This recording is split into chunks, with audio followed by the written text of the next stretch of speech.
क्या तुम जानते हो, एक बार जिग सच में मरीना को पकड़ने में सक्सेसफुल हो गया था और उस पल के बाद पूरी कहानी ही बदल गई थी। लेकिन असली सवाल ये है कि आखिर वो उस आइलैंड पर आया कैसे और क्यों वो बार बार सिर्फ मरीना को ही पकड़ना चाहता है। इस कहानी की शुरुआत होती है जिग से, जो एक हाइना है और बचपन में अपने फैमिली से अलग होकर एक अनजान आइलैंड पर पहुंच जाता है। वहीं उसे एक फीमेल गोरिल्ला मिलती है जो उसे अपनाकर उसकी देखभाल करने लगती है। धीरे धीरे जिग उसे अपनी मां मानने लगता है। कुछ समय बाद एक छोटा क्रैब सर्किट भी उनकी लाइफ में आता है और वो भी उसी गोरिल्ला का हिस्सा बन जाता है। शुरुआत में जिग को सर्किट पसंद नहीं आता, लेकिन धीरे धीरे दोनों के बीच स्ट्रॉन्ग बॉन्डिंग बन जाती है और वो एक फैमिली की तरह रहने लगते हैं। समय बीतता है और सब कुछ नॉर्मल लगता है, लेकिन कहानी तब इंटरेस्टिंग होती है जब जिग पहली बार मरीना को देखता है। मरीना एक मरमेड है जो समुद्र के बीच अपने आइलैंड पर रहती है। उसे देखते ही जिग का माइंडसेट पूरी तरह बदल जाता है और उसका सिर्फ एक ही गोल बन जाता है, मरीना को पकड़ना। लेकिन यहाँ एंट्री होती है शार्को की, जो हर बार मरीना को बचाने के लिए सामने आ जाता है। शार्को सिर्फ स्ट्रॉन्ग नहीं है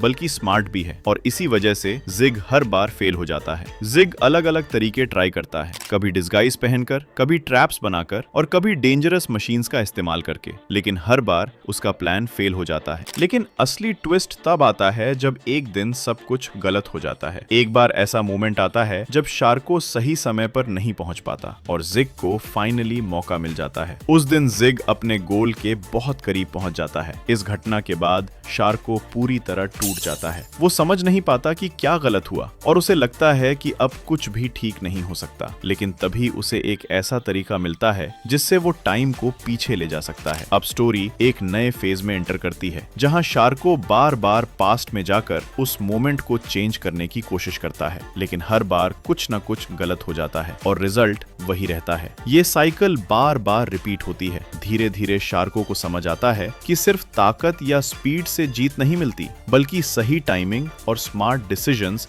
ज्यादा इंपॉर्टेंट होते हैं। यही रियलाइजेशन कहानी का टर्निंग पॉइंट बनता है। इस बार शार्को स्ट्रैटेजी बदल देता है। वो हर ऑब्स्टिकल को डिस्ट्रॉय करने के बजाय समझदारी से हैंडल करता है। छोटे छोटे डिसीजंस लेकर वो फाइनली सही वक्त पर पहुंच जाता है और सिचुएशन को कंट्रोल कर लेता है। शार्को अपने एफर्ट से सब कुछ सही कर देता है और यही इस स्टोरी का सबसे सैटिस्फाइंग पार्ट बन जाता है।